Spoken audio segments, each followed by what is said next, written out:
Thanks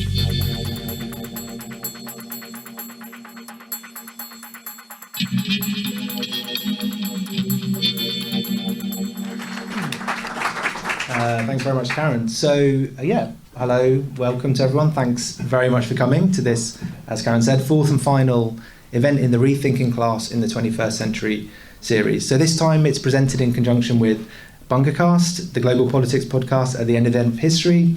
If you haven't heard of that podcast, maybe check it out. So I'm George. I'm one of the hosts of the podcast, joined by Catherine Liu and Dan Evans, as you've already heard, and just wanted to give them a bit of a more formal introduction. So Dan is an on-again, off-again academic. He wrote his book while working as a homelessness support worker, but he is now back in academia, teaching criminology at Swansea University and researching trade unions at Cardiff University. He is, as previously mentioned, but repeated again, of this book, A Nation of Shopkeepers, the unstoppable rise of the petty bourgeoisie, which came out earlier this year. Catherine is Professor of Film and Media Studies at the University of California at Irvine and is the author of Virtue Hoarders, the Case Against the Professional Managerial Class, which came out in 2021, and is also the author of the very cleverly named QAnon Substack, so check that out as well. So we're here today to talk about the professional managerial class and its politics. So previous events in this series have been about labels like middle. Well, actually, Dan could probably tell you all better than I can. I'll put me on spot here. Right. So the previous events have been. The first one was on the new petty bourgeoisie with Tom Gann and myself. The second one was on the lumpen proletariat, or so the lumpenization of the working class, with me and Dom Hunter, the author of Child Solidarity. And the last one 2 weeks ago was with Michaela Farrelly and myself, Michaela Rafferty, and it was about the role of class in the education system. I know this. Cool. So if that's the first three, today, professional managerial class. So there's a lot of discussion today, similar terms, professional managerial class, petty bourgeoisie, other similar concepts, the transferiat, living off state and philanthropic subsidies. Michael Lint in America talking about the managerial overclass, the top 10% of college-educated Americans.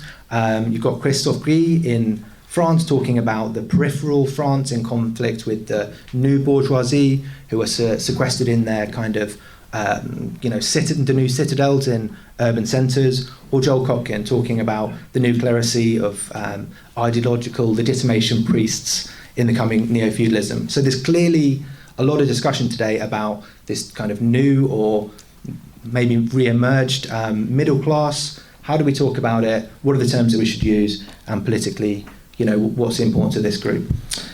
So I wanted to kick off by asking both the two of you, why did you write this book? What were you hoping to achieve? So Dan, over to you first. Okay. So my book, if you haven't read it, is about the petty bourgeoisie. I classed the petty bourgeoisie in the book as being comprised of two fractions. The first is what I call the traditional petty bourgeoisie, which is comprised of small, solo, self-employed people, which is a group of people that has grown enormously. Marx obviously said that the small self-employed were going to disappear and the sort of monopoly capital, but they haven't, they've grown. And then the other fraction, which is called the new petty bourgeoisie, which is like downwardly mobile, overeducated graduates, sometimes living like with their parents and things. So basically me, sort of tragic, often quite tragic people. So I've always been obsessed with the petty bourgeoisie. I come from a small low middle class town. I wrote my PhD on the petty bourgeoisie, and it's just the milieu that I know best. I still love like crushed grey velvet and all the sort of aesthetics that people associate with like the low middle classes. In terms of why I wanted to write the book, I just felt that like the British commentariat or like the British left had sort of given up on sociologically understanding popular conservatism. Why do people vote Tory? Why have we got permanent Tory hegemony in the UK? Why don't people vote for the Labour Party? And I think part of that is about method. There's a massive reliance on polling in the UK, and people no one asks anyone anything. They just read off polls. But I thought there was a moral angle. We've sort of collapsed into this American liberal view of the world as being neatly divided between good and bad people. So there's loads of, the UK is terrible because we always vote Conservative. People who vote Tory are evil. So there's bad people and there's good people. And that was particularly, I thought, noticeable after Brexit. When I was in Cardiff University at the time working, and I got increasingly disturbed at the way people were talking about people who voted Leave, which is obviously, my friends, people in my community, they were talking about them almost using the language of eugenics. These people shouldn't be allowed to vote, they shouldn't be allowed to have kids and all this sort of stuff, and I found it really uncomfortable. And then I guess related to that was I thought that we don't really understand the class structure in the UK, because after Brexit people started talking about the red wall, this concept of the red wall, this as if everywhere in the UK that voted Labour was this homogenous working class place full of working class authoritarian people who just magically voted Conservative.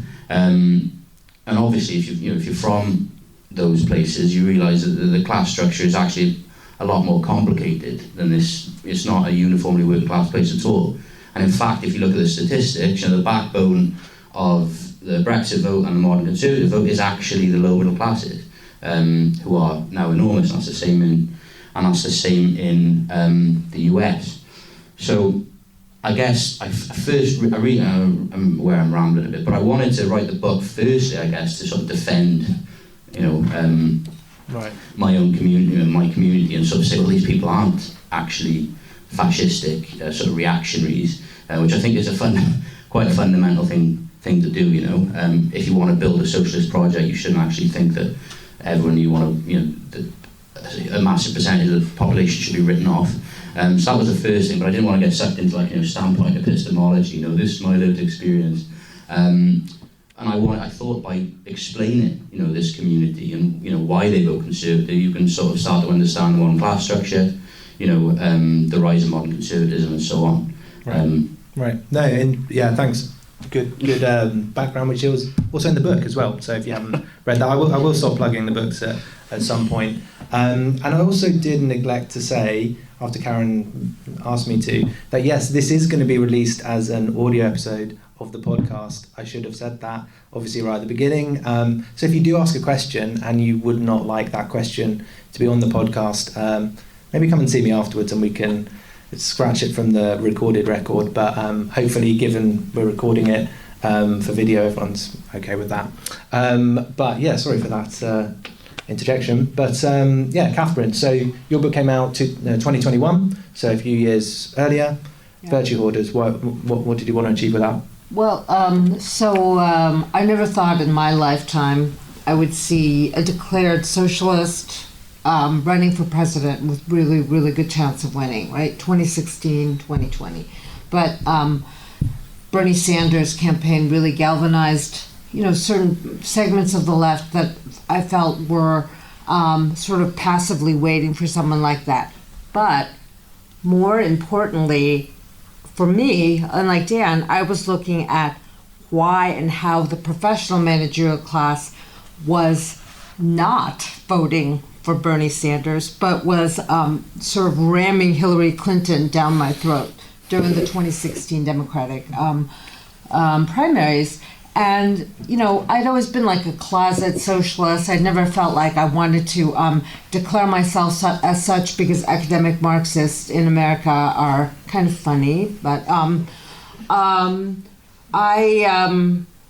and when that 2016 campaign sort of launched, I noticed two things, and 2020 confirmed this too. I campaigned for Sanders. I am the world's worst, door knocker. But I found that in my neighborhood, which is made up of entirely liberal professional managerial class professors, because they developed a community for us right outside the university, that there was an appalling number of people who thought that even contemplating a Sanders vote was ridiculous. And these were allegedly rational liberal people. And if you know the state of national health care, of privatized health care in the United States, of the sort of, collapsing infrastructure, of the absolute exploitation of working class people and the wage compression and just the demoralization of anything that's not within the urban core, you'd think that rational people, even looking at the numbers, would say, we need a real change. The Democratic Party needs to change. But these people were completely saturated by a kind of liberal ideology. We need incrementalism. We need reformism. Someone said recently, well, I'll never forget this, in 2020 when I knocked on doors for Sanders, my neighborhood, he goes, I'm still studying the issues. And I was like, there's not going to be a test. This is not about how smart you are. But, I would actually get mad, which is really bad for a door knocker. But the other thing that I noted while I was knocking doors at the same time was that there was a kind of anger and demobilization on the part of working class people. And I, for some reason, could totally empathize with the working class protest vote that elected Trump eventually in 2016. When that happened, I was like, there's a core of me, I don't want to be standpoint epistemology, but maybe because I came from a very working class peasant family that rose up in the ranks because of post-war social mobility, completely by accident. I just felt more identified with these people than with my colleagues who were like, oh, Hillary Clinton, she's the most qualified person ever. And I'm like, this is...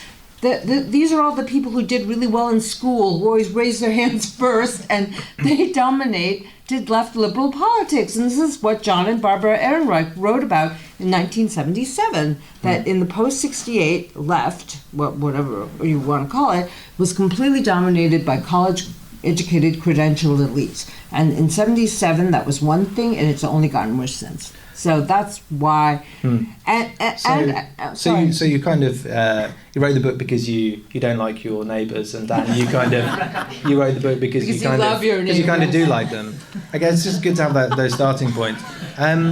Thanks, George. Thanks. Sorry, I mean that did come across, I think, quite clearly. And you seem sympathetic in that portrayal. Let me just add, but You've come from Germany and Poland, the World Book Tour for the book.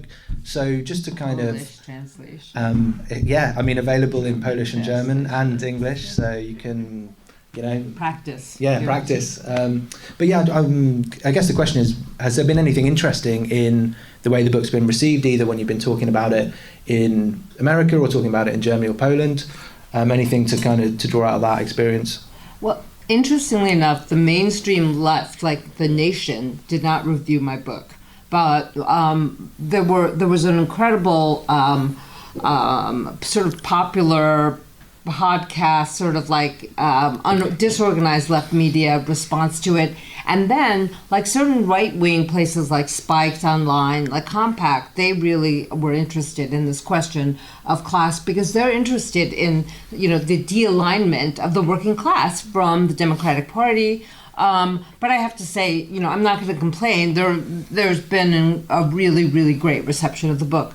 In Poland, there is a very small, materialist left. The most people in the PMC are aspirational Americans. So they signed on the dotted line to every American policy, and they are very, very virulently against any remnants of the communist past. But there are really committed people who've been educated in this tradition, and they've been really open to this book. They're enthusiastically embracing the book.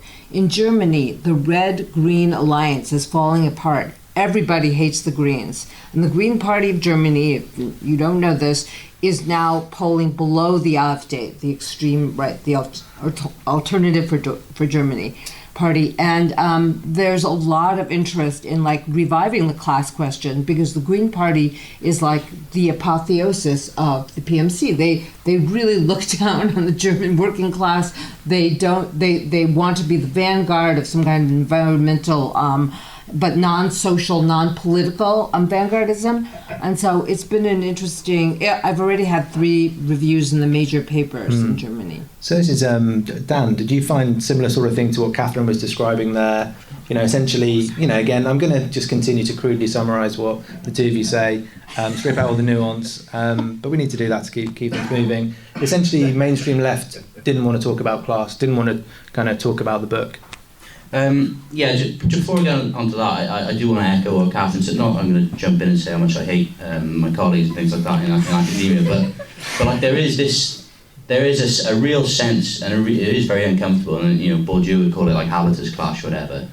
When you're in these environs or whatever, and people are saying things about essentially the working class or the low middle classes, and it's just people just don't understand the scale of the alienation. They don't understand the scale of the alienation from politics at all.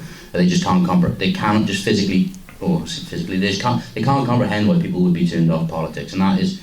It's almost like an insurmountable gulf when you're trying to explain why people would be frustrated. It's like, and then obviously it comes down to, well, my life's pretty good, so I can't understand it. But in terms of the reception of the book, so obviously when I was writing it, I was chatting to my friends and chatting to one of the editors at Repeater, and they were like, well, there's a chance the book will be like universally unpopular because, you're sort of, not only you're saying like the sort of Corbyn movement wasn't like a working class movement, and obviously people are very emotionally attached to this idea that they're working class. I've found that a lot. A lot of the sort of young graduates, or that Catherine would call the PMC, are extremely attached to this notion that we are the new working class, we're the vanguard of the revolution. And I guess the book was essentially puncturing that. But obviously in what I thought was a comradely way from the inside, wearing my Corbyn t-shirt, just to prove it. And then the other thing, obviously, I was saying in the book was that essentially a lot of these people who vote Tory aren't so bad, which again goes against, a lot of people are basically nice people, which goes against this moralising tendency to sort of judge large swathes of the population as sort of, deplorables. But and the reaction has been, some parts has been amazing, some parts has been sort of disappointing. I'm extremely privileged and happy that places like Houseman's, the Working Class Movement Library, a bunch of other independent bookstores in Wales have had a really great reception. When I wrote the book, I wanted it to be like a popular introduction to class, because obviously a lot of stuff on the left is very impenetrable, a lot of academic stuff, you basically just can't read it, so people will say, I've read that, and I'm like, I haven't read it, because I can't read it. So, and like, I've had, my friends in Porthcawl have said, I read your book, and then I get like abused about you saw the dictionary or something like that. But nonetheless, I thought, well, it's reached beyond what I thought the bubble, so I was happy with that. And then I've had done a lot of great podcasts with it. But it's almost like Catherine said, almost like a grassroots groundswell where like Nick and people like Houseman's have loved it. I've had some good reviews, but on the other hand, when it's come up against what I would call maybe the sort of official organs or gatekeepers of the left, it's almost been like a wall of silence. Caveat that with I'm not going to burn any bridges because I'm desperate to actually break into the PMC. So I really want to get there. So. I'll jump in there before you start naming any names and actually burning any of those bridges. But I guess just wanted to. But there is a reluctance, an obvious reluctance to talk about class, and some of the comments I've already had online have been it's incredible. But I guess everyone here this evening is exceptions to this rule. Just I guess to delve into the detail a little bit. Dan, first of all, just so you talk about in the book, you talk about the new petty bourgeoisie and the old petty bourgeoisie. Basically, what's the difference between the two? Can you paint us a picture of this typical member of the new petty bourgeoisie?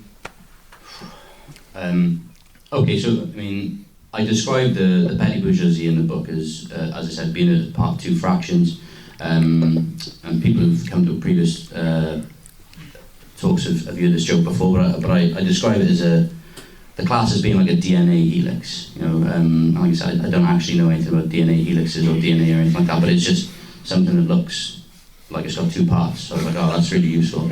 So I used the DNA helix, right? So there's, as I said, you've got the old petty bourgeoisie, which is, you know, traditionally seen as a small shopkeeper, a small solo self-employed, and then the new petty bourgeoisie, which is sort of a downwardly mobile, overeducated graduate, normally working in white-collar industries like a call centre or something like that, or the lower parts of the public sector. Now, you know, when obviously this, and the caveat is, this isn't my idea. You know, this is Nikos Palantzas's concept that he brought out in the 70s. And on the face of it, people are like, well, how can a graduate, you know, who's now working in a call centre have anything in common with like a self-employed tradesman or a bricklayer or a shopkeeper or things like that? And obviously, on the surface, they're very different. You know, like little things like the solo self-employed tend to be geographically fixed, you know, because they're stuck in a small town because they've got a business there. They tend to not go to university. They tend to have quite a dim view of formal education, you know, throughout history, and they tend to have this a particular habitus, you know, personified by like Margaret Thatcher, this upright morality and piety, you know, that they use to distinguish themselves from the working class. You know, the working class used to go down the pub, the petty bourgeoisie would say, oh, we're going to church or chapel or something like that. And in contrast with that, you know, the new petty bourgeoisie, quite cosmopolitan, you know, they tend to have been, you know, been to university, they're graduates, they tend to live in cities, a lot of university cities, because you've got to go as part of your social mobility journey. And so, yeah, and they tend to, and that's the other thing, is they tend to vote for progressive political parties. You know, in my book, I'm arguing that the basis of Corbynism and like Podemos, Syriza, and is made up of these downwardly mobile graduates. But even though there's all these cosmetic differences, what I argue in the book is that in many key ways they're very similar. You know, they're both fixated on social mobility. You know, so the old shopkeeper or things like that wanted to acquire property and things like that to sort of stave off downward social mobility, to distinguish himself from the working class. You know, the new petty bourgeoisie wants to be upwardly mobile, but just hasn't made it. And it's that downward social mobility which informs their politics. They differentiate themselves from the working class, you know, through use of cultural capital. Just like the old petty bourgeoisie, I'm arguing that live quite a hyper-individualized life. People are on LinkedIn, you know, you're always looking for a new job. And I use the example in the book because, I mean, it might be worth saying this, because on paper, the new petty bourgeoisie look, you know, quite similar to the working class, right? So if you're a new petty bourgeoisie, if you're a graduate and you're working in a coffee shop and you're working in a call centre or whatever, and you're really pissed off about it, that's why you see people saying, like, we're the new working class, we're the new working class. So I argue in the book there's a fundamental difference between someone who is temporarily working in a shit job, let's say, a dead-end job, and someone who is going to be there for life, both in terms of your ideology, your aspirations, your background, your habitus, as in your class, your education, your culture, things like that. Because a lot of the people who are in these jobs, they just don't want to be there. You know, they don't want to be there, and they're constantly looking for ways out. So there's a big difference, I think, between them and the working class. So just to go a little bit deeper into the political, is there a tension there between this old and new petty bourgeoisie? You kind of said they're both really interested in social mobility. Don't want to put too many words in your mouth, but the lower kind of the new petty bourgeoisie may be more concerned with that fear of falling, and the older petty bourgeoisie looking upwards, perhaps. But maybe that's not exactly how you might not agree with that. But yeah, just in terms of the way that they act politically, or the politics that they have, are they, you know, opposed? Are they able to act politically in a kind of unitary way? How do you see that kind of working out? Well, in some ways, if you think about like modern politics, you know, I argue in the book, just like Peter Mayer and a bunch of other people, that the working class have basically vacated politics. When the working class get blamed for a lot of things, you know, they vote for Trump or Boris or things like that. But actually, one of the biggest trends within the working class and how they participate politically is they don't vote. They're totally disengaged with the political process, and so rightly so. So as the working class has sort of exited stage left, I think that's what it is, that's the term. You know, the petty bourgeoisie, both fractions, have become the new sort of symbol of politics. You've got the old petty bourgeoisie in the UK, like the face of Brexit. You know, the new petty bourgeoisie are almost like the face or the symbol, the stand-ins for the sort of Corbyn movement. And they're looking across, you know, the room at each other, and they don't think they like what they see at all. You know, so they don't seem to act in a unitary political way at all. You know, I think the old petty bourgeoisie look at these sort of young graduates and essentially see the things they don't like about the professional managerial class, you know, the same culture and values and norms as them. And the new petty bourgeoisie look at the old petty bourgeoisie and see, you know, reaction, you know, racism, intolerance and things like that. And you can see, you know, splits during COVID, during Brexit and things like that. But in other ways they do act politically because they're both fixated on social mobility. We talk about neoliberalism and capitalism, things like that, and ideology. One of the things that keeps capitalism in place and one of the things that keeps class society in place is a focus on upward social mobility.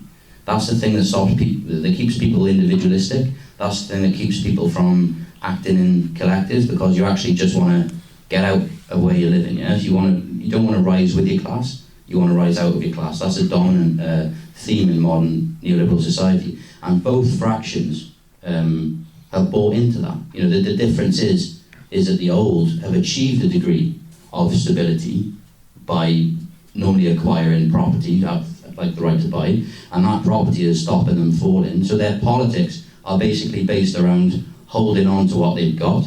So this is the thing: my house, my asset, is going to stop me falling into the working class. And then you've got the new petty bourgeoisie who are downwardly mobile, they haven't got any assets, and their politics are basically about correcting that. But you know, they don't want to abolish class society, they just want to take up their rightful place in the middle. You know, if you look at some of the arguments people make, you know, even in the current white collar strikes at the moment, you know, the junior doctors, junior academics, I'm getting paid as much as a barista.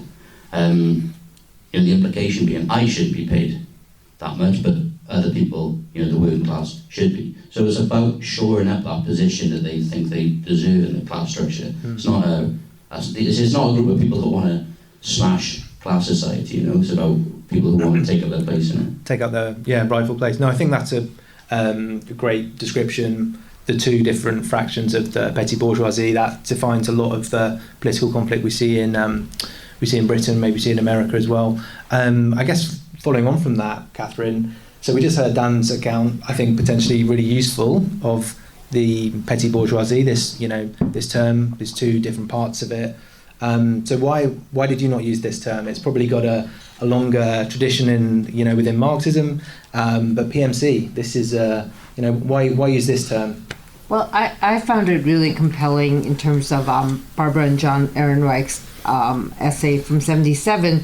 I wasn't looking so much at the right-left dynamic, which I think is really interesting. I was really looking at the internal dynamics of the Democratic Party and its demographics, and how, and partially how the Democratic Party, which is supposedly the party of the left, is losing its working class base. And so that is the main concern of my critique in many ways, and this ideology of social mobility still maintains its power within a division that it wants to be very clear about, which is that there are those who have gone to college and there are those who have not, and those who have not still make up 65% of the American population, but the Democratic Party acts like we've got them hostage, they're going to vote for us, and we're going to just be vanguardists on the cultural fronts, and the working class won't vote for Republicans, they'll just vote for us, and so we can do whatever we want, basically get in the pockets of billionaires. And so that's the dynamic that I was really looking at. And I also think that this class in the United States, college-educated, credentialed elites who are supposed to behave like professionals, had an idea from the early 20th century when, if you think of them as pretty bourgeois, they were looking at the working class unrest, the rise of the socialist parties, the absolute misery of the American working class, the massive violence that was being imposed on the working class through all the Pullman strikes, etc. And they actually had a moment of being progressive. They were on the side of the working class. From John Dewey to Jacob Riis to Jane Addams, who invented social work. Jacob Riis invented muckraking journalism. John Dewey put the tenure system in place in the United States. They were looking at the depredations of the market and trying to modify, reform the structures of American capitalism. I mean, I always tell my students, like, you all think like billionaires are so cool because they're Elon Musk, but in the 19 teens, they were like really fat, in popular culture, they were represented as top-headed, fat, gouty decadents, and so nobody wanted to be on their side. Like, bankers were like the, avatars of corruption, and it's really funny how Silicon Valley reconfigured that as just like someone who's super smart, Mark Zuckerberg was just so smart. That's why he became a billionaire. Just a guy wearing a grey t-shirt and a hoodie and a vest. Maybe. And I presented you with your Silicon Valley. So I actually just wanted to jump in there. So Dan's book, A Nation of Shopkeepers, identifies one of the main kind of types of the petty bourgeoisie. When you talk about the PMC in the American context, or even in the British context, who is the most PMC person, or the classic example of this kind of class, the avatar of this kind of group? I was going to say Hillary Clinton, but that's like an old example now. I think it's Barack Obama. So he came from an educated layer of American society. His mother had a Fulbright. He spoke many languages. He's very cosmopolitan, and yet he went and did community organizing, whatever that was, for a year and a half in Chicago before he entered the political realm. He went to Columbia and the Occidental College, Columbia, and then Yale, Harvard Law School. I forget. But, he was always like the smartest guy in his class, always looked like a progressive. But, if you look at his foreign policy, if you look at what he did after the 2008 financial crisis, it was all to the benefit of the military-industrial complex and billionaires.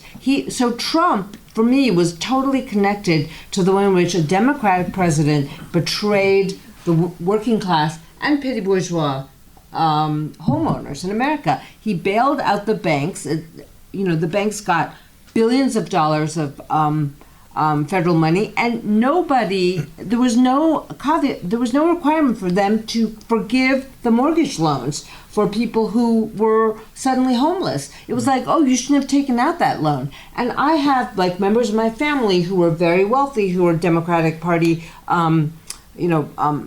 faithfuls, and they literally said, oh, it's because everyone wanted flat screen TVs. Mm-hmm. That's why the economy crashed. And I was like, you all are insane. And like, I'm silent screaming through this whole thing. And I realized like I wanted to write a popular book also that wasn't going to be full of jargon. And I wasn't going to get into fights with other Marxists about whether or not this was a new class or what surplus value was. I was going to remain faithful to the power of Marxism as an explanatory model to understand exploitation and really like write a polemic, and that was like I just planted my flag in the stove because I felt like what else have I got to lose here? I have tenure. I mean, they could come at me.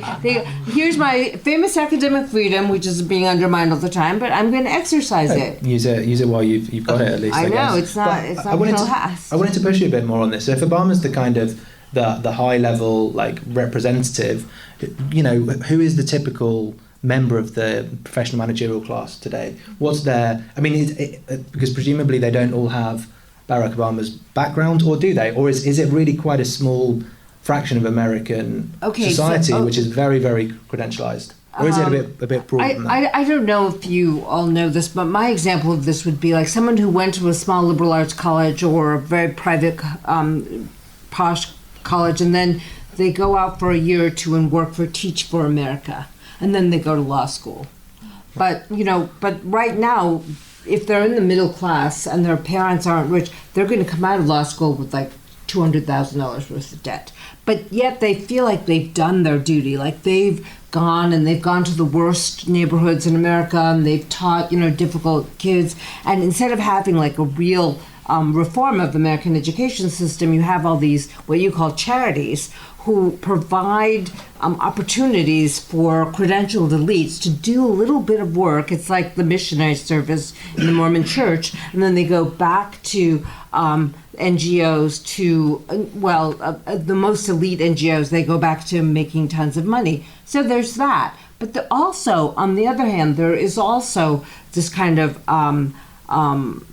financier, the quantitative analyst. Like Sam Bankman-Fried of like the crypto thing that fell apart was. His parents were professors. I'm a professor. My husband's a professor, but they were like Stanford professors. Like they really believe in intelligence. They really believe in your smarts. His girlfriend went to MIT, and they came up with. And this is like the brutal capitalist side of things, which is still skewing Democratic Party. And they come up with this thing that is like the most ridiculous grift on the financial system, and people believe them because they're smart.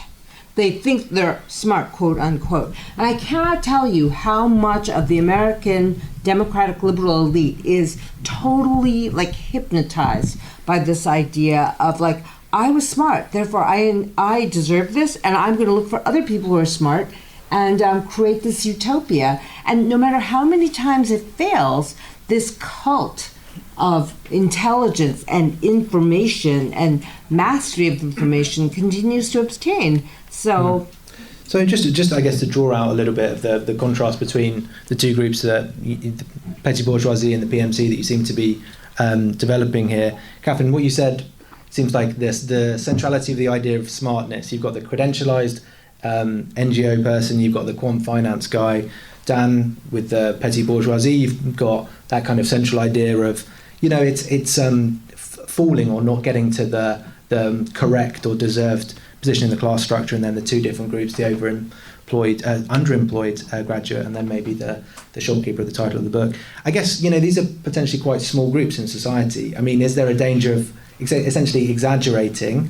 I don't want to kind of go into standpoint theory, but you may well know some people who may, fall into these groups. Is there that danger of kind of exaggerating from what you know and trying to describe the whole political system in either case? Well, can I respond? Because I think Dan actually put his finger on it, which is that the actual working class and the working poor do not participate politically anymore. So one of the reasons why we're talking about these classes is because they take up so much of the media airtime. They're content creators, they're journalists, and then in the British system, you have this struggle with blaming people for blaming actually the people who do vote for voting the wrong way or something like that. And in the States, we had a little bit of this as well with Trump, and a lot of this. But the question is like, the lower you go on the income and asset level, the less political participation there is.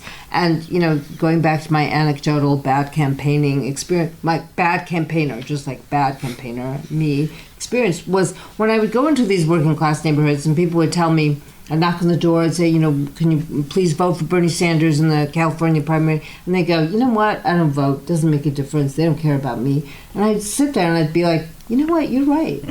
And I would I was not like going to sit there and try to convince them that they should actually vote. I would feel like this is coming from such an authentic place, and this person's just like being totally honest with me about it, and I have total respect for that.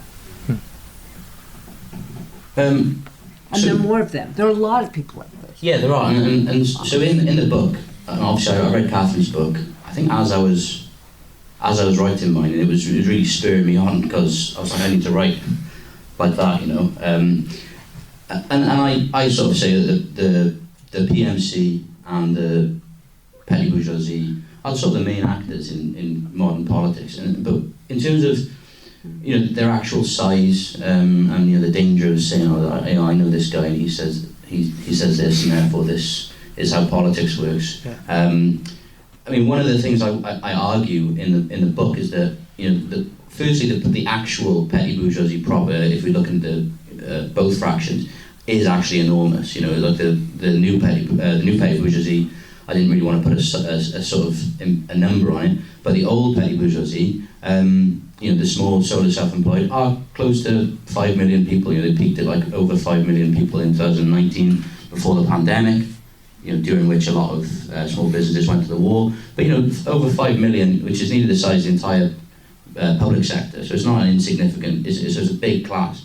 But more than that, I was saying that beyond the class proper, what's significant about the petty bourgeoisie is the conditions of life of the old petty bourgeoisie, working on your own, in competition with other people, in this hyper-individualized, sort of rugged individual mindset, is actually the norm. Like, even if you're not formally self-employed, most people now in their jobs, especially if like a young academic or something, you're basically in competition with other people. You're developing yourself as like a brand in competition with other people. So the actual conditions of life of the petty bourgeoisie are incredibly widespread, and that explains a lot of the things in British politics today. Why is British politics so individualised?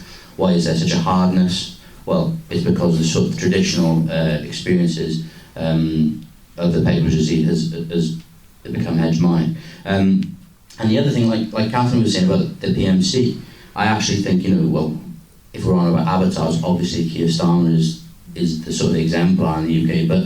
But after I finished the book, I sort of become obsessed with the idea of the PMC, particularly because there's such a pushback against it in the UK and on the sort of British left. And you go back to the Ehrenreichs, and one of the problems of that the people don't talk is the ideology of the PMC vis-a-vis the working class, right? So when the Ehrenreichs wrote the Professional Managerial Class, I think it was in the 70s, they said that the Professional Managerial Class was sort of birthed. Its function was to sort of manage the working class, to manage the surplus population, teachers, social workers, probation officers, and that's still the function today. And Polansas and other sort of Marxist theorists argue that your function, what you do in the economy, has a specific ideological outcome, and it impacts how you view and talk to the working class. And so what I think, and I can't remember at this point if I include it in the book or not, the PMC views the working class with a combination of paternalism on the one hand, like you've got to help these poor people, and absolute terror on the other, and the problem is that this compulsion to help the working class, to help the poor. Implicit in that is this acceptance that we have to help the poor because they're deficient in some way. They need us to look. They need us to help them. And we get tired. I obviously have spent a lot of time arguing with people on Twitter, making fun of people with EU flags and things like that, and saying it's like this problem with like Remainers and things like that, this sort of elitism. But I think that's almost a red herring. Because if you look down, if you drill down to the local Labour Party and the British Labour Party in particular, it does have a particular problem, when your view of socialism, when your view of it is basically, shot through with this paternalist ideology, and that was the core of Fabianism, and that's one of the reasons why working class people have rejected the welfare state, why they've rejected labourism. So it's a really entrenched problem. Yeah, maybe treating the working class as objects of politics or of charity rather than subjects. Not to editorialise too much there. But I just wanted to ask the two of you one final question for throwing it out to the audience. Can I add? Can I say jump one in. thing? Jump in on Dan. So I realize that what I do is more of a Marxist-oriented intellectual history of liberalism. And one of the things I discovered through this work about, because I'm working on a book on trauma now, is that it was in the Victorian era that in your great country, this kind of idea of helping people who are suffering visibly really became institutionalized as charity. And you make the object of your pity passive, and all of the meaningful action comes from you. This is what I wrote about with the Professional Managerial Class, but it goes much deeper than that.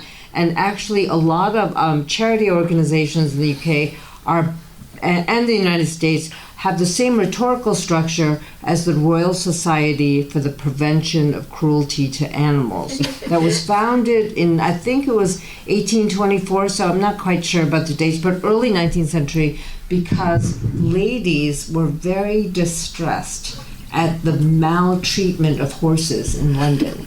So what they wanted to do was have more water for the horses, have better care, but this was a great way for them to also punish the working class carriage drivers because they were the ones who were abusing their animals. So it was this incredibly effective ideological move on their part to be the most compassionate and to have contempt for working class people. And in fact, charity organizations that went on to try to rescue children were the Society for the Prevention of Cruelty to Children that was founded in 1861 in the United States, was based on the RSPCA, which was about animals. So you can see how all of this is linked up with the kind of liberal ideology that we have today. Yeah, I have so many follow-up questions on that, but that isn't. We can discuss that in the audience questions or in the pub later. Fascinating stuff, actually. But I did want to, just before going out to questions from everyone who's kindly spent their evening listening to three of us so far. So drawing out some of the, I guess, the trends or the conflicts within the petty bourgeoisie, within the PMC, what comes next? You know, is it so simple as to say that? Well, actually, I don't want to give you easy answers, but you know, we're in the post Bernie moment. We've got a Corbyn T-shirt here. This, you know, just for listeners of the podcast, this is Dan wearing this. What happens next post Bernie, post Corbyn? Yeah, it doesn't matter how many times I wear like a Corbyn T-shirt, people still call me like, you know, fascist adjacent or like red, brown or whatever. Just if I say the word class people on scumbags. I don't know, keep that in, I think. So for me, what Catherine's saying there, you know, and what I was trying to say about the ideology of the professional managerial classes, which I think really is central to the modern Labour Party, you know, rooted in Fabianism, because the ILP tradition of the actual socialist element has been jettisoned. So in terms of what happens next, I argue in the book that, you know, the petty bourgeoisie, the traditional petty bourgeoisie, like the old small self-employed, can go left or right. You know, admittedly, that is quite a hard sell. You know, to say that the basis of, you know, the main social base of fascism and the main social base of Conservative Party, you know, can actually be won over to the left. But if you look at the history of, you know, socialism in the UK, it was the petty bourgeoisie that were found, you know, mainly behind Chartism, the early anarchist movement, you know, and across the world, you know, they haven't always gone right. And I think, you know, I was sort of heartened, you know, I was heartened by the recent strike wave. I mean, we sort of got a bit carried away with that because I think it's limping away. But you know, what was significant was there was a lot of support for the strikers. You know, there was a couple of weeks where Sunak started trying to attack the sort of rail workers and the posties and the nurses, and then he realised that it just wasn't going to work. And you know, the opinion polls have showed consistent support for the strikers. The challenge in the UK is to link up the working class movement, or what's left of the working class movement, and it's very, very small. And you know, I'd probably class the Postal Workers Union and the RMT as the vanguard of what's left of the organised working class. The challenge is actually to build class alliances. You know, like we've almost sort of given up on the idea of what politics is. You know, politics is about class alliances. If you read like Lenin, Trotsky, Gramsci, very clear. You know, the working class, you can't win power alone. You know, it has to sort of lead these other allied classes, and like, you know, you need the working class movement to link up with the sort of old petty bourgeoisie, because the working class were getting active, and Mick Lynch says the working class is back. Well, across Europe, like the petty bourgeoisie are back. You know, through the truckers' protests, you know, the farmers' protests in Holland and everywhere else. They sort of, and the petty bourgeoisie, when they get angry, it's chaos. You know, they go and just drive a tractor into a town, just spray like manure everywhere. It's just really disorganised, sort of wild form of political protest, which was why, you know, Lenin and a bunch of other people always saw them as dangerous. But the people look at France in the UK all the time and say, why can't we be more like France? Why can't we be more militant? The reason the current French protests are succeeding is because it is de facto a class alliance. The French trade unions are linking up with the Yellow Vests, and the Yellow Vests are basically the example of French, like par excellence, of a petty bourgeois movement, because they've got extremely chaotic politics. So on the one hand, anti-immigrant in many ways, on the other hand, like anti-state, anti-taxation, total chaos. And when they first emerged in 2018, like the French left, the union movement were like, who are these guys? What are they doing? And there was like a hands-off approach. But now, if you look at what's happened, there's an argument that's consistently made that you've seen, like the Gilets jaunification of the French left. The French unions are actually linking up with the lower middle classes, and one of the benefits of that is it's moved protests out of the cities into rural areas, because people always wonder, like, oh, I can't believe the far right is on the march in like rural areas.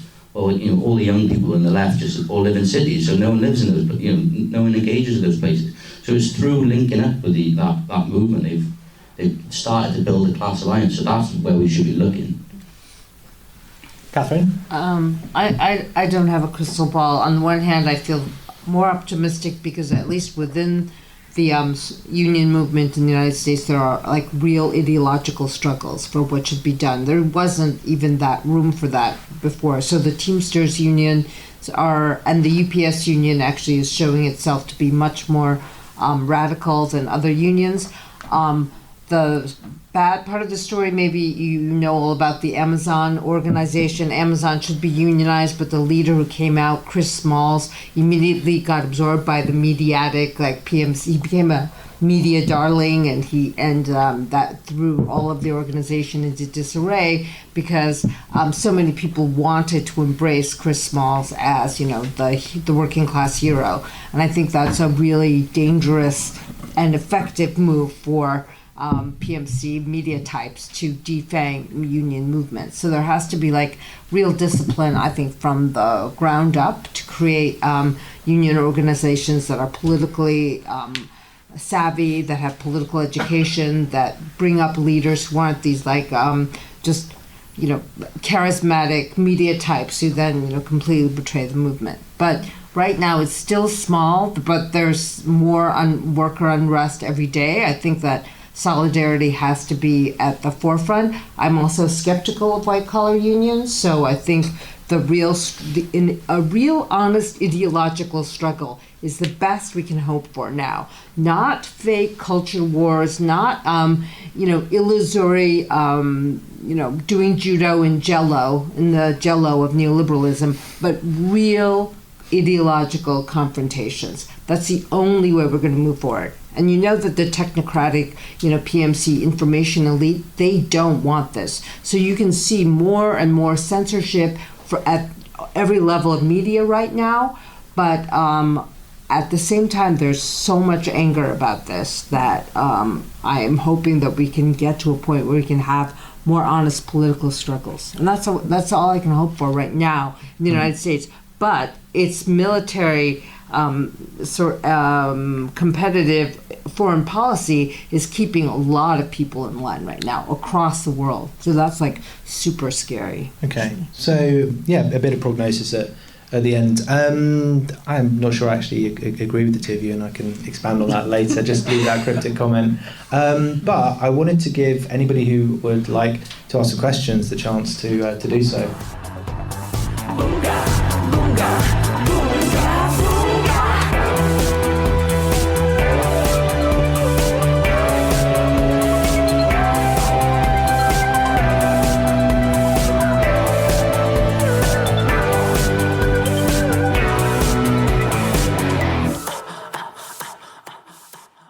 So, I think that's a hand up at the back.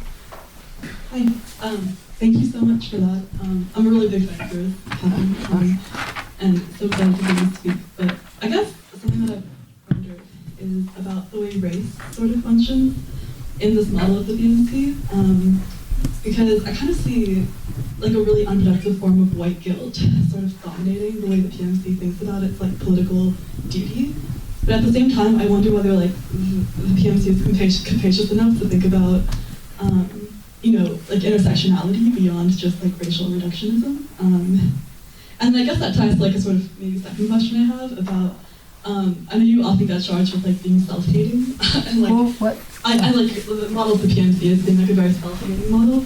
So I kind of wonder about just like some of the generative capacities of the PMC. Like I know there's like obviously distrust in like white collar unions, but like is grad unionization in university campus is one way forward.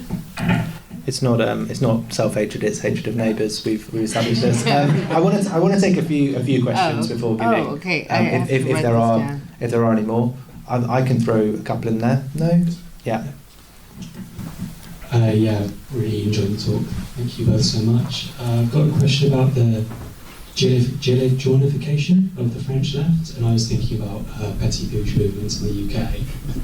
And I was thinking about the potential. Is there a just stop oilification of the British left possible? What? A just stop oilification movements that can be. Any more? We'll take a few rounds. But Catherine, you first. Yeah. So I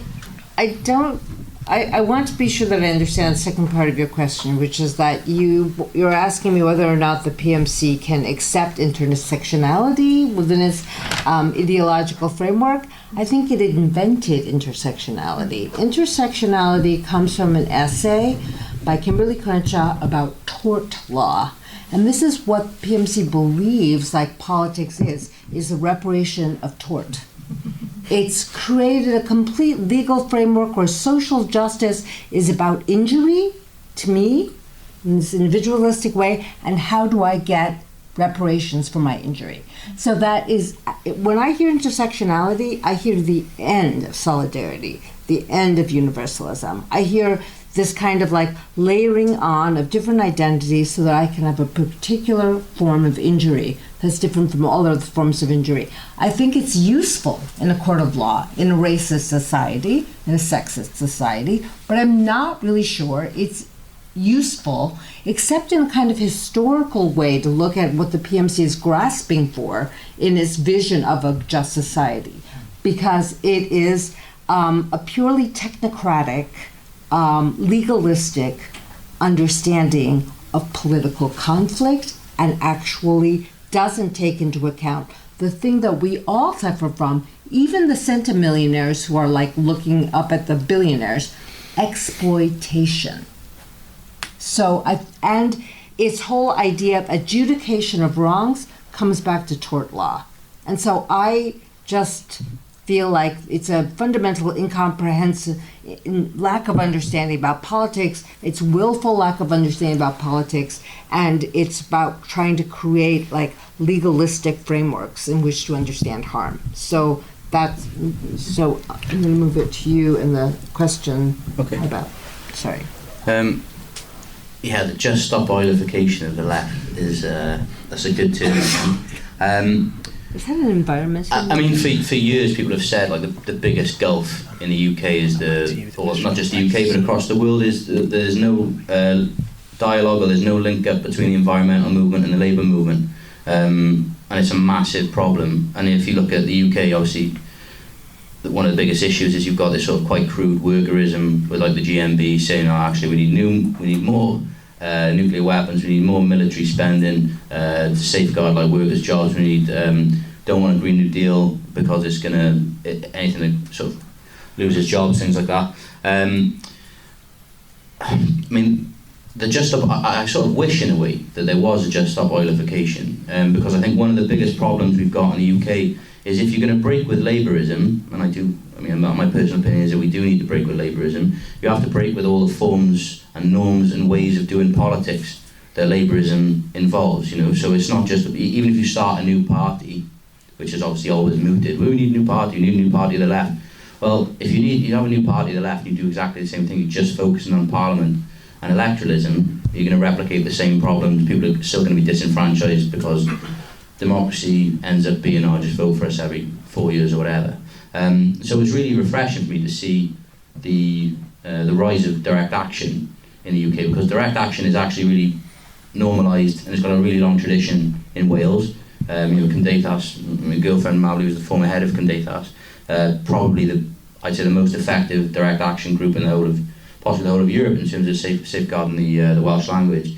But it's clear from what happens in the Just Stop Oil protests that a lot of people seem to me from the British left literally don't understand what direct action is. You know, we're so used to a particular way of doing politics. This is what politics looks like. People just didn't understand it. So I wish there was this embrace of a wave of direct action. I don't necessarily see it happening yet, although it should. We have to express, show solidarity with some of these organisers. Unfortunately, I'm worried that they're all just going to get jailed because they are. They're getting like serious jail sentences, and eventually that's going to take its toll. I actually think one of the biggest missed opportunities, and we can talk about this later, was possibly the consumerism thing of don't pay.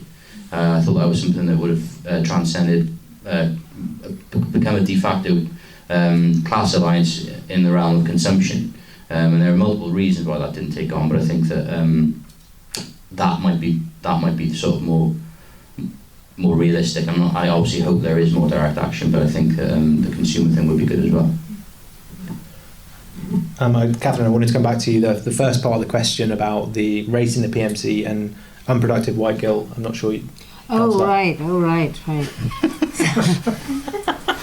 So as someone who doesn't feel white guilt, it's really hard for me to deal with people who want to display their guilt and use it as a weapon in political organizations and academic organizations. As someone who's not a Christian, I find it very much a crypto-Christian form of confession. And I'm really disturbed by how all of these religious rituals remain and obtain in allegedly secular and liberal societies. So cancellation is the equivalent of excommunication. White guilt is this kind of confession, and there's a kind of church where you proclaim, where you display your virtue. This is why, I could have gone further and talked about, virtue as this pursuit of the PMC and its monopolization of the language of virtue in a secular world that should be secular, but its seizure of the power of the discourse and persuasion in these crypto-Christian ways. Because it's not just religious, it's very, very Christian. And part of it has to do with the Christian idea of being everyone marked by original sin, and then those who are the most, adept at confession end up being the most progressive. I think that's just, I just think that's bullshit. It goes against every bone in my body, because it also, what it does is it creates this crypto-Christian way of dealing with liberal politics right now is actually making a major sin out of skepticism and criticality. Like, if you're skeptical of anyone's confession, like, you're basically like a demon, you're satanic. And I feel like we've created all of these forms of it's beyond political correctness. It's like internalized forms of sanctity that absolutely prevents the sort of ideological confrontation that I look forward to as our only way out of these impasses. Interesting. PMC finds religion, maybe. Yeah, we've got a couple questions here. One from. Thanks, Nick. I would prefer to say it's a Christian heresy rather than Christianity exactly. I think it's more a kind of Manichaeanism, but yeah, it's certainly a return of the desire for ritual. But that wasn't what I was going to say, but I appreciated everything that you were saying. I had kind of a question about, I'm not sure how to put it, but something to do with the relationship between a kind of populism, which exists in many places in Europe, which is tied often to a sort of resurgent nationalism, and there seems to be a kind of missing concomitant internationalism on the part of the left, in the sense that it is unwilling and unable precisely to have, let's say, difficult conversations about labour rights, immigration and so on, or about reality, basic questions of like how we agree the world works and what we value in terms of things like family, where we live and so on, which cedes all the grounds to anyone who comes along and says, well, we can have a conversation about this, I'm on your side, I support your family, we're against these crazy ultra-left ideas like family abolition, and so on and so forth, which you've discussed on your podcast. And I'm just wondering, you get an inverted image of internationalism in the almost conspiracy idea of globalism. And I'm just wondering if there is a link perhaps between a kind of possible left populism, I know it was kind of tried with Corbynism, and Sandersism, if that's a word, Bernieism, and a reclaiming of an internationalism which at the same time recognises the things that people value, where they live and who they care about, and how that would relate to nationalism in its resurgent form. Ooh, good question, difficult one. Great question. Glad that you two have to answer it, not me. So We'll take a few. Oh, take it out. Yeah. Okay, good. Just to echo also everyone else who said thank you, how interesting it is. It's been great to hear all of your ideas and things. And I was curious about what you said about intersectionality, and kind of wanted to ask you a little bit more about that. Because when it comes to these kind of conversations about class and anti-capitalism, I've always felt that anti-capitalism and sort of class movements need to be the foundation of a lot of social revolution. But I've also always felt they'd be insufficient if not paired with intersectionality. So from like a gender or a race lens, if we had a huge anti-capitalist movement but it didn't challenge those power narratives around gender or race, then some people might be like, what's the point? You might change the economic distribution, but I'm still going to live within this structure of gender or race, right? And so I've always felt that intersectionality is central if you actually want to get everyone on board with an anti-capitalist movement. And for that reason, we need alliances, not just across class, but across ideologies, with these kind of ideas of identity, which sometimes all end up kind of undermining each other. And so I guess my question is about how to form those alliances with intersectional lenses and anti-capitalist lenses.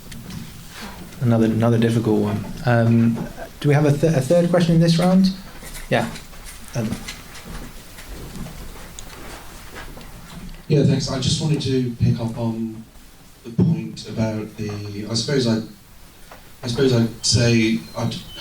I'm trying to say is that there's a sort of theistic provenance behind the sort of core commitments of liberalism as I understand it. So, I think making these comparisons, as a Christian myself, I consider liberalism to be a kind of bad theology. And I think sort of late modern people have apparently embraced secularism, but they still have retained the habit of belief, and they're human beings evidently need to believe in something. And the problem is, if you don't give them something credible, they'll believe in anything as has been said. So I think, that's what I'd say. There's a definite. It's impossible to imagine egalitarianism, individualism, without understanding its relation to Christian theology. Another tricky one. So three difficult questions. Catherine, you look. You look. I'm ready. Yeah, I'm ready. You're ready to go. You think they're hard, but Okay, just knock them out of the park one by one. No. Okay, so number one, you talk about gender and race, right, as necessary components of the revolution, and I think absolutely right. But I'd like to get back to you don't talk about racism. I'm a radical Enlightenment person. I don't think we are there at Enlightenment yet. I'll come back to the religion thing in a second. But the narrative that Marx sets into motion, that was set into motion, unfortunately, in the 18th century in Europe because of reason, and Descartes in the 17th century, it happened here. It is the legacy and the right of every human being to be able to exercise their reason and to possess part of the scientific method as well as the tradition of every literature in the world, is that racial difference was invented by a racist society. So why are we saying we need to attend to race here? We need to abolish that difference from its root and look at the universalism of exploitation. of class.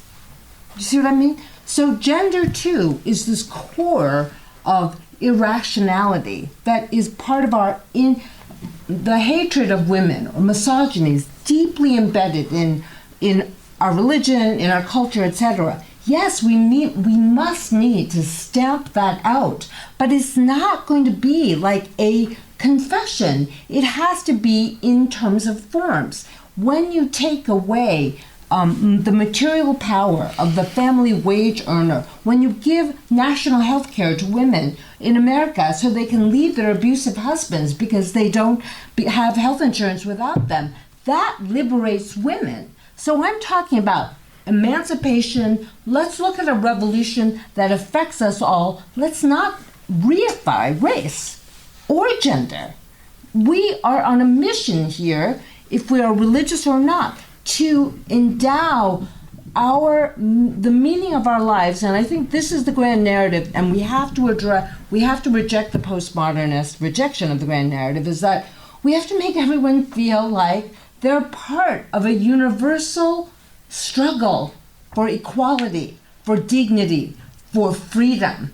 And we've completely lost that. And you know what? Part of that struggle is a collective struggle in which we have to bring back a term that I think is important in Christianity, even if I'm not religious, is sacrifice. And we've let the right have sacrifice. We've let the right have notions of nation or the collective. You know, I don't believe in God, but I do believe there is something divine about a collective, universal struggle for freedom. And I would just urge us not to use the reified forms of difference in narrativizing that struggle. Good answer. I'll take the one on the nationalism, internationalism, and then I'll try intersectionality one.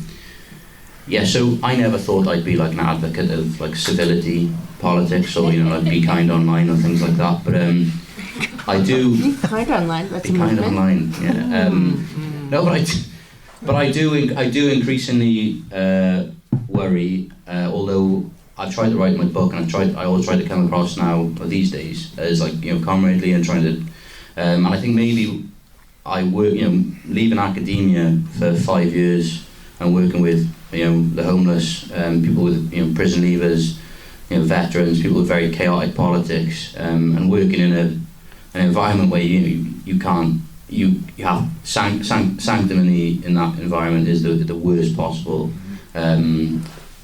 You just can't be a support worker if you're looking down on people, if you're judging them, and there has to be understanding. And I think when I've come back to sort of politics, so it seems like such a basic thing, but having to sort of be able to have conversation with people, having the space to win people over, being able to meet people where they're at, you should just be a fundamental principle. It's certainly a fundamental principle if you do any workplace organising. You have to speak to people with respect. And I am increasingly worried about this sort of sanctimony on the left, this idea that we can't talk about these things because things like immigration, to take some common slogans, like open borders, abolish the police, abolish the family. These are all really nuanced topics. I often don't think the slogans actually mean what they mean. We have to be, and the fact that people are, and a lot of the people who use the slogans definitely have a more nuanced understanding of these topics than other people who sort of wield them. But like, in terms of rambling a bit, but in terms of the internationalism and the open borders thing, I was struck by Angela Nagel's article on open borders, for which she was against open borders, and she got sort of cancelled for it and denounced as a fascist. And then, I, to my eternal shame, back when I was first on Twitter, people were like, "Oh, this Angela Nagel, she's like a Nazi or whatever." And I was like, "Whoa, enough people are saying it, like she must be really bad." Like, and you sort of buy into that. And then, I read this article and I was like, "Oh, it's really tame."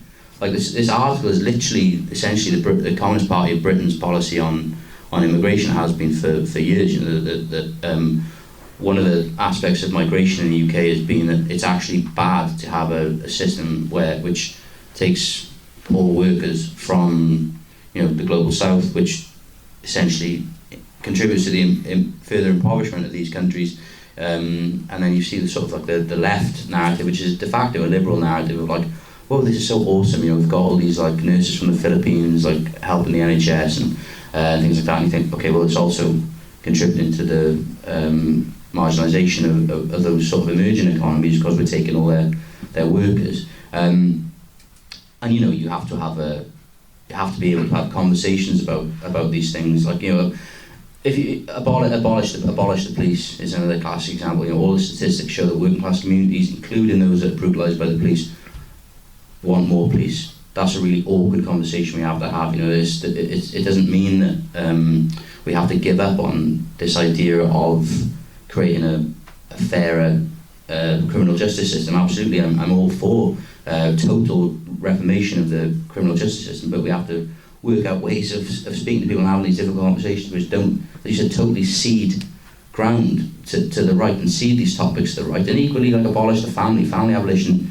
just means the extension of care, from what I can understand, which is a far better topic. But I think if we got to the point where we're more obsessed with slogans, and that's a sign that we're retreating into a subculture. If because these are just norms and words that people are wielding without having debate on them. These are just signifiers. Yeah, go on, Catherine, sorry. I just want to very quickly about the internationalism. We're lacking international solidarity. Yeah. I just had a conversation on WhatsApp with I wasn't part of it, but there was leftists talking about the decline in manufacturing jobs in the United States. We all think that's bad. And then one of them actually said, well, when Chinese manufacturing collapses, that'll be good for us. And then someone says, oh no, then all those jobs will just go to Vietnam and Indonesia and the Philippines. And I'm thinking, what happened to working class solidarity? We see China as a competitor. If Chinese workers demanded better wages, then the wage floor would go up for all workers, and we should demand that wage floor goes up in all manufacturing jobs. But even leftists don't have this sense of, like, the fact that the working class is in it together. Mm-hmm. Oops. Okay, that's. Have I got time to talk about intersectionality or not? Very, very quickly. which you probably can't do, so set you up to fail there. For me, you can't talk, Darren. Please, you're a white man. Please be quiet. Thank you. For me, there's like a distinction between, you know, intersectionality as a sort of analytic term, and then intersectionality how it actually seems to be applied within organising. Obviously, that might seem patronising, but like on the one hand, you know, intersectionality in terms of recognising that, you know, reproductive labour is extremely important, is key to sort of capitalist accumulation, understanding that, you know, the class system is global, that capitalism involves the hyper exploitation of women, of people in the global south. For me, that's just like should be a basic way of understanding, like, the class structure. The problem obviously is that, in my experience, how things like intersectionality actually applied when you're trying to organise on the ground actually involves extremely divisive behaviours and sort of virtue signalling, all of which are sort of described by Catherine in her book. So I think the problem is people overcompensate. You know, you see this sort of essentially behaviour which amounts to wrecking a lot of the time in sort of left movements, and then people go, well, I hate intersectionality, or I hate identity politics, but it's actually just, they're not the same, I don't think. Any final very short questions? And I'm aware it's very warm in this room. I think it's the Francis Crick Centre's fault, because they turn the air conditioning off at 7, so it could just be sabotaged by our class enemies. That's also a possible explanation. But if there are no more questions now, then you're all very cordially invited to come to the King Charles I pub. I don't think cordially enough that there's money behind the bar for free drinks, but still cordial enough. Please do come. So it just remains for me to say thank you so much to Catherine and to Dan.